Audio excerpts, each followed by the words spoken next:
¿Qué tal? Buenas noches, ¿cómo les va? Bueno, saben que estamos en veda, no podemos hacer referencias explícitas a lo que está viviendo la Argentina.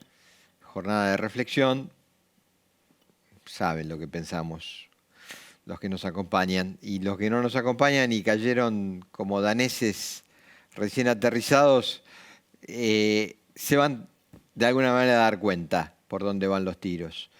Bueno, Noche de Libros. Noche de Libros, vamos a distender y en mi caso voy a presentar un libro de uno de mis escritores favoritos, que es Manuel Vázquez Montalbán. Vamos a contar de qué va la cosa y algún relacionamiento tiene con la pura y dura actualidad, sobre todo española, lo que está pasando en este momento en España. Y Rodrigo también nos va a traer un librito muy distendido y muy amable que van a poder, los que les guste seguir esta historia, a través de Netflix. Creo que todavía está en cartel, porque Netflix, bueno, como casi todas las plataformas, sube y baja, pero hasta hace poco sé que estaba, bueno, de una escritora que no nació en Nueva York, lo tengo claro a eso, pero que vive en Nueva York y que cuenta historias urbanas de la Gran Manzana. En un minuto, aquí en Contragolpe, hablamos de libros.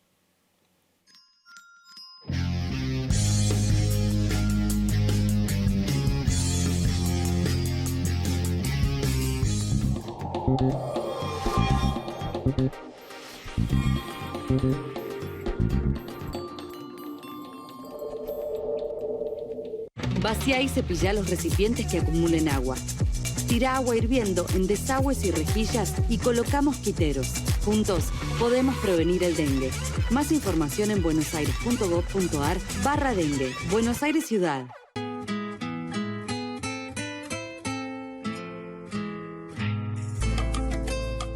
Santiago es mucho más que su famosa siesta.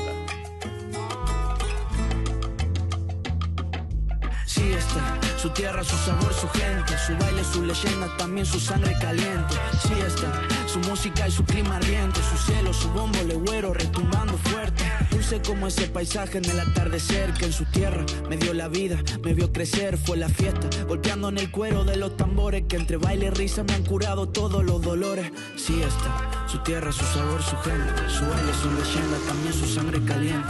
Siesta, su música y su clima ardiente, su cielo, su bombo legüero retumbando fuerte. El agua de la terma me limpia todos los males, como el estadio entero cantando los inmortales. Skate, BMX, freestyle de fondo, un beatbox. Cantamos Vidala porque es el criollo, es un honor. Siesta, su tierra, su sabor, su gente, su baile, su leyenda, también su sangre caliente. Siesta, su música y su clima ardiente, su cielo, su bombo legüero retumbando fuerte.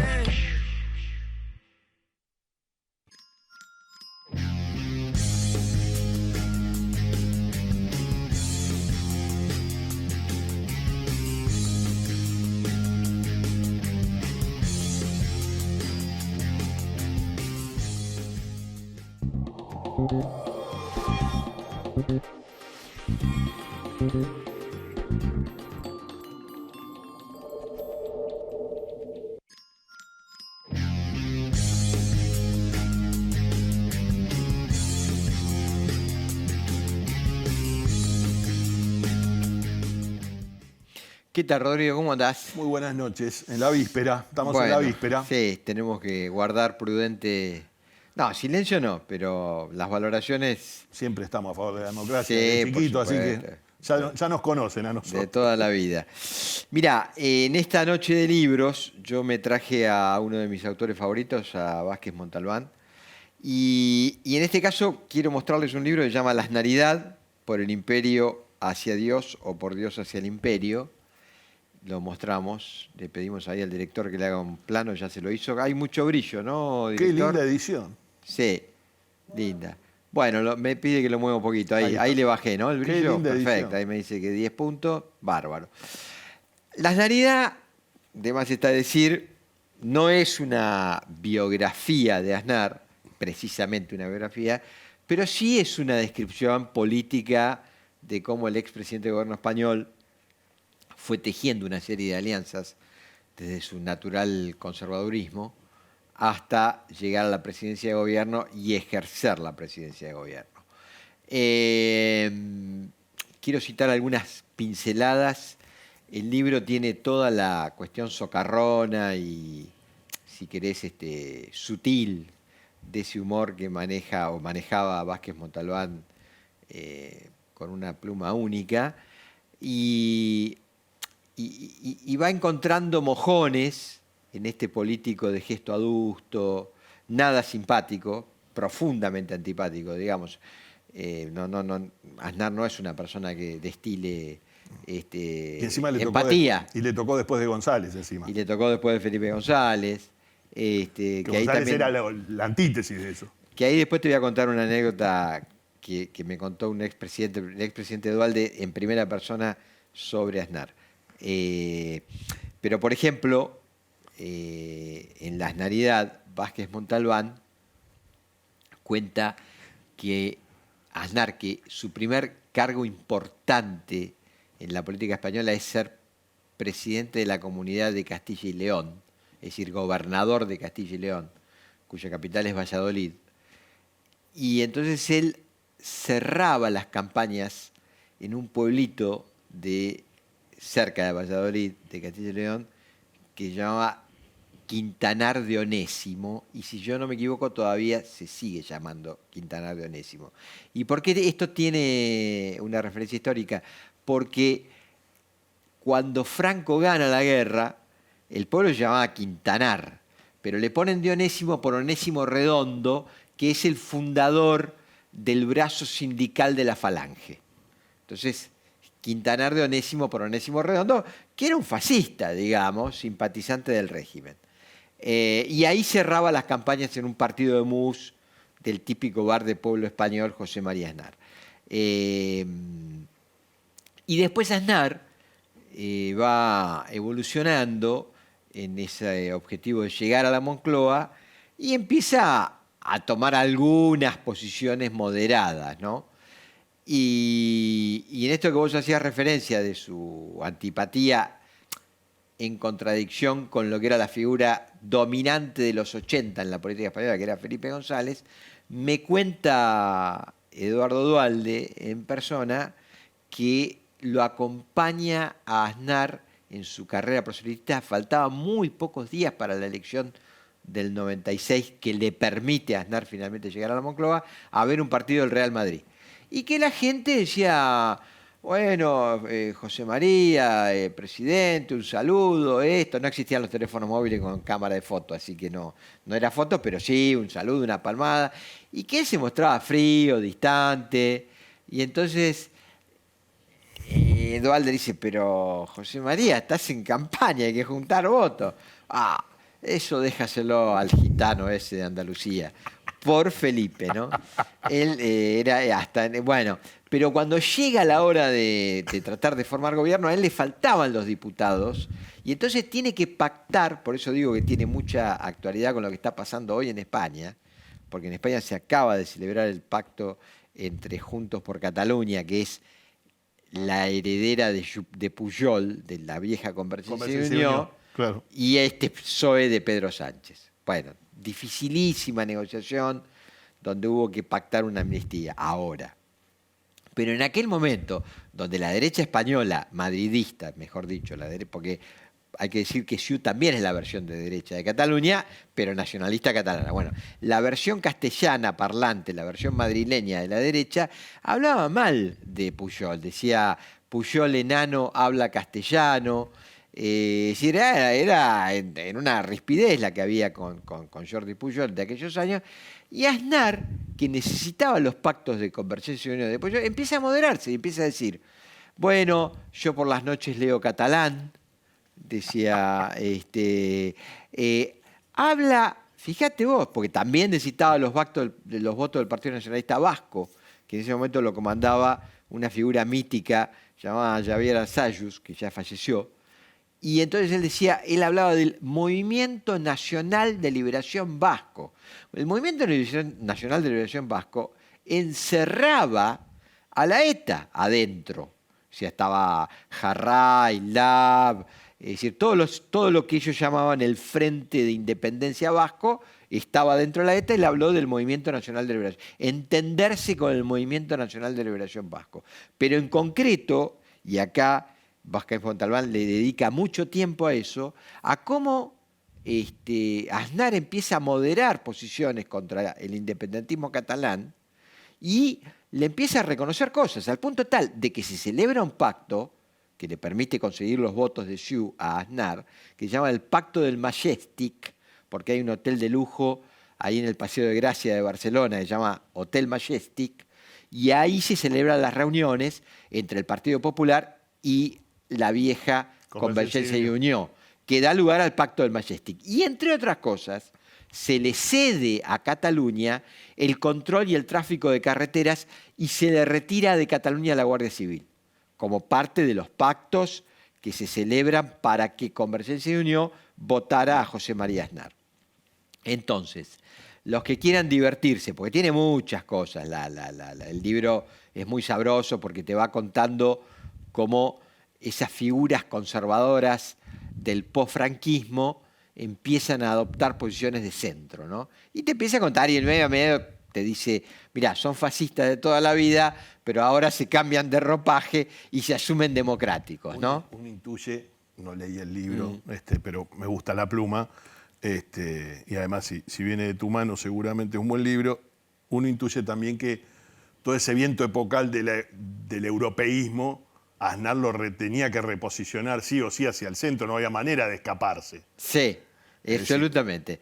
Él empieza a hacer ese viaje al centro, que te digo, vos fíjate, ¿no? El Aznar obligado a pactar con el PNV, o sea, con los nacionalistas vascos y con los nacionalistas catalanes, es el Aznar que gobierna con mucho menos conflictos.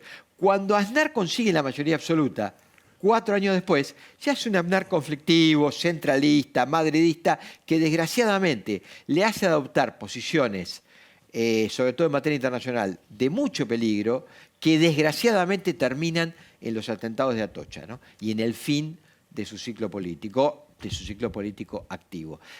Hago referencia, con esto cierro y doy paso a tu libro, a esta reflexión. En España se están viviendo días muy volcánicos por el pacto que alcanza el PSOE con Convergencia, ahora llamado Junts por Cataluña, porque se dice que Sánchez se bajó los pantalones, que le entregó la soberanía a los catalanes, que España se va a romper. Hay un estado deliberativo. Ahora, cada vez que se celebran ese tipo de pactos, en general la convivencia en España mejora bastante. Veremos qué recorrido político tiene Sánchez, que está en una posición parlamentaria minoritaria, ¿no? Hay que decirlo. Ahí también tenemos que decir que al PP le ha salido todo este espacio por derecha. Absolutamente. De este neofalangismo de Abascal y asociados. De Vox. Claro. Y por eso es interesante lo que está viviendo la República Argentina en estas horas, y por eso creo que hay que reflexionar, insisto, con esto cierro, que ojo con los travestismos, ¿no? Es decir, algunos candidatos de la derecha dura nuestra, obligados a travestirse para capturar votos por el centro, se le ven mucho las costuras. Se le ven mucho las costuras. O sea, son discursos poco creíbles.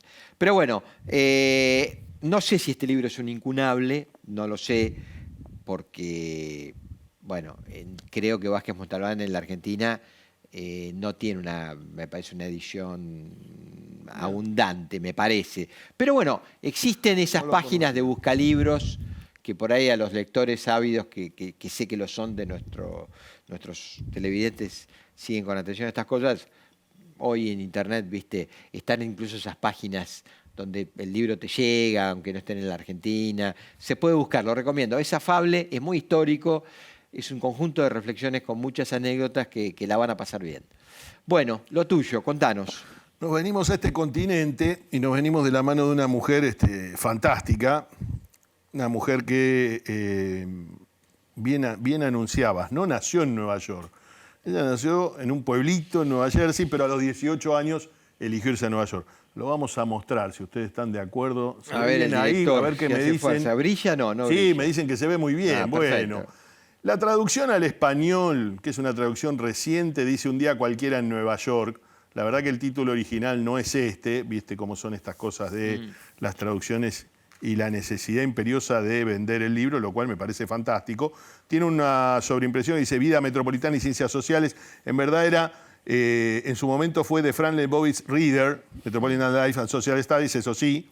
Y acá el nombre, ¿no? Frank Lebowitz, que es este personaje fantástico del cual hacía mención Roberto en el inicio, que efectivamente de la mano de un cineasta de nota como es Martin Scorsese, y de su obra reunida en diálogos, hicieron una cosa fantástica que yo no recordaba que había sido Netflix. Sí sabía HBO, pero probablemente Netflix fue la que lo subió, yo no lo recordaba. Esto se grabó hace 10, 15 años ya.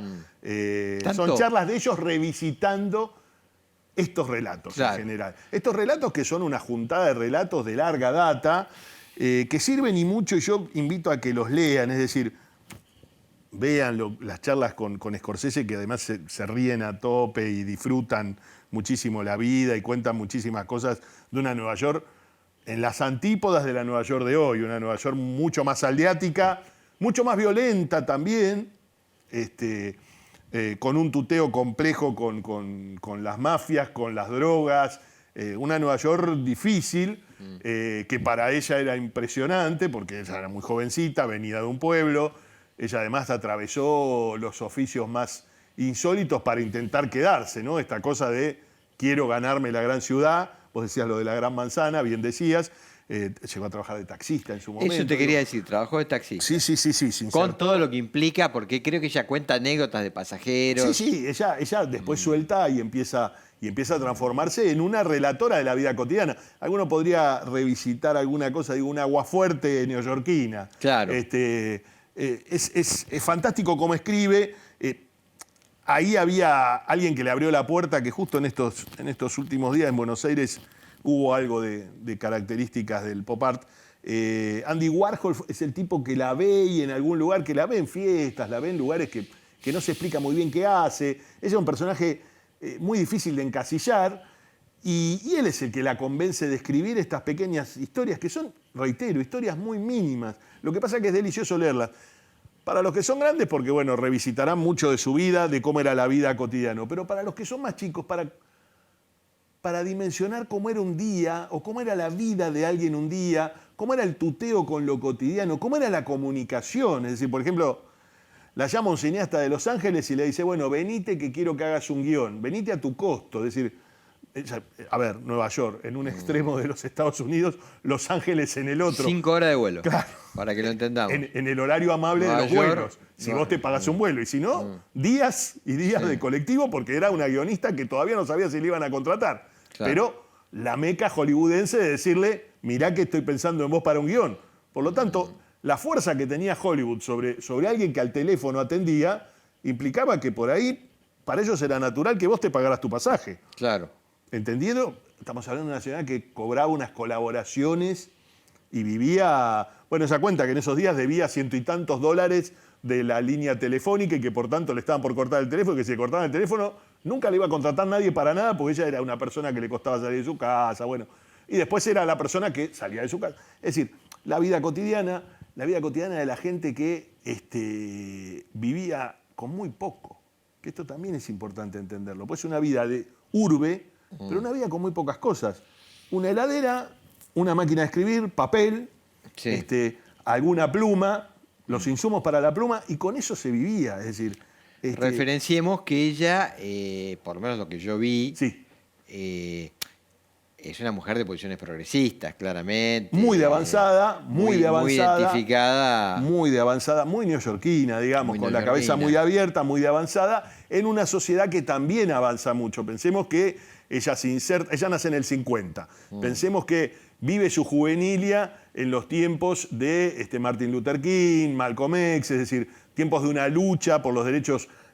A nosotros nos cuesta mucho interpretar estas cosas, porque son muy mínimas, pero digo, era un tiempo donde en los Estados Unidos se empiezan a discutir derechos de acceso a la educación, al transporte, de los sectores afrodescendientes. Esto parece un delirio, pero esto fue así. Y no fue hace centenares de años. Fue hace 60, 70 años, que es cuando ella irrumpe en esa vida neoyorquina, convive con ellos, va a sus discotecas, convive esa vida, hasta te hace un manual de cómo ir a la discoteca, de qué modo relacionarse. Es decir, muy insisto sobre la vida cotidiana, pero a la vez para reconstruir un poco cómo se vivía esa vida, qué era de esa vida, qué había en esa vida y con qué cosas se conformaba esa vida, porque esa vida era una vida muy del diálogo, por ejemplo. Hoy se ha perdido en gran medida. Nosotros tenemos toda esta matización, entre comillas, de las redes sociales que conlleva a un núcleo muy duro de gente consumida en una... Sí, encerrados en el... Bueno, ese es el mito, ¿viste? De ahora es interesante. Este año lo hemos trabajado menos, pero vos sabés que mi filósofo de cabecera es el coreano Byul-Chul Han, señor, que hemos recomendado el libro de Byul-Chul Han. Varios. Es más, acaba de sacar ahora otro nuevo. Saca libros como paquete de pastillas también, digámoslo, ¿no? No, bueno, el coreano tiene... No me lo bajes ahora. No te lo bajo, pero ¿sabés qué? El coreano lo que tiene, que no está mal también, es una recopilación de las grandes columnas de la filosofía, y él te lo sintetiza, te toma cosas y te hace trabajitos de 100 páginas, ¿no? Ahora, insisto, y por eso lo reivindico tanto, creo que es el que mejor captura el momento. Es decir, si vos decís, sacame una foto del estado de sociedad en su conversación social, creo que él es uno de los que mejor lo hace y lo explico de esta manera. Él te dice que se vende una idea consumada de que la sociedad está hiperconectada. Sí, vos tenés el WhatsApp de miles de personas. Ahora, ¿tenés diálogo en las redes? No. Lo que tenés es tu metro cuadrado de confort en tu computadora o en tu teléfono, donde vos subís tus contenidos o mirás contenidos, pero en realidad estás en un gran ejercicio de onanismo. Esto que señalás vos aquello eran diálogos. Vos necesitabas hablar por teléfono con alguien, hablabas media hora, o ibas a ver a alguien. Todo eso se perdió. Y un ejercicio verbal que demandaba una estructuración discursiva.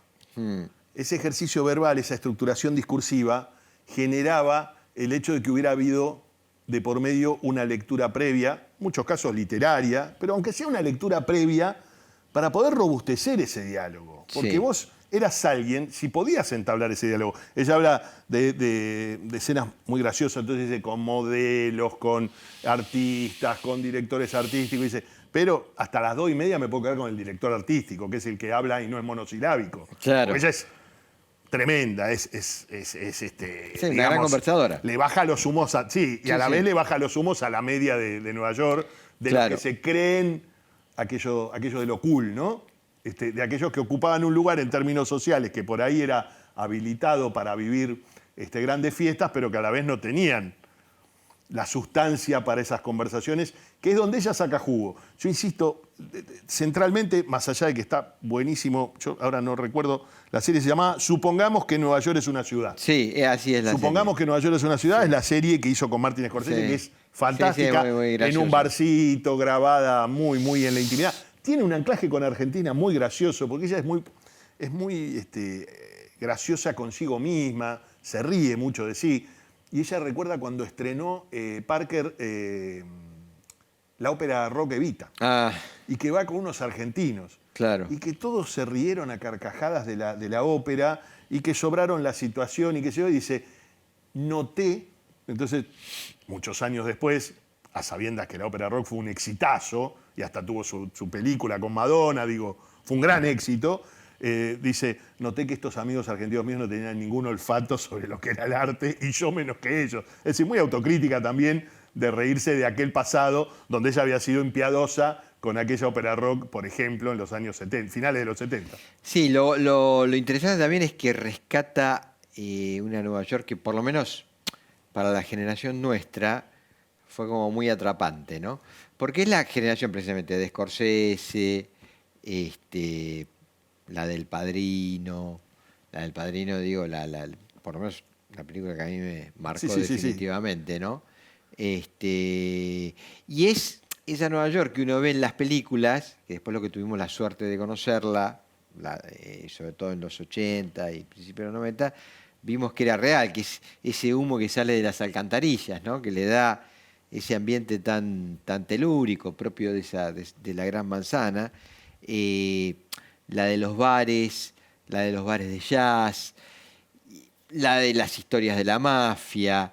Entonces, claro, es una cita permanente con esa gran ciudad, que, como decís vos, y como pasa, supongo que con todas las cosas del mundo y todas las ciudades del mundo, después cambian, ¿no? Es decir, a mí me tocó volver varios años después a Nueva York, de esa Nueva York que estoy contando, y ya casi pasa a ser una ciudad agobiante, donde empezás a encontrar cosas que no te gustan tanto, nunca ves mucho el sol porque está tapada por los edificios, siempre lo estuvo, pero antes veías el humo que salía de esa alcantarilla. Y creo que esa es la Nueva York que rescata ella, ¿no? Por eso también es tan atrapante el relato. Sí, insisto, gran oportunidad para leer un librito bellísimo, muy relajado, pero a la vez un gran viaje a otro mundo, a una sociedad que ya no está más y que es una sociedad que se estructuraba en base, en gran medida, al humor, a una cosa bastante más refrescante, de una mina extremadamente provocadora, que vino de un pueblito, no había nacido en Nueva York. Fran Lebowitz, Un día cualquiera en Nueva York. Bueno, nos vamos, les dejamos entonces Vázquez Montalbán, si quieren, este autor español ya fallecido, en el 2003, si la memoria no me traiciona, murió repentinamente en el aeropuerto de Bangkok, mirá vos. Y ¿cómo se llamaba? Fran Lebowitz, Un día cualquiera en Nueva York. Un día cualquiera en Nueva York. Chau, hasta la semana que viene. Piensen bien lo de mañana, es importante. Reflexionen con un libro en la mesa de luz, que siempre ayuda. Chau.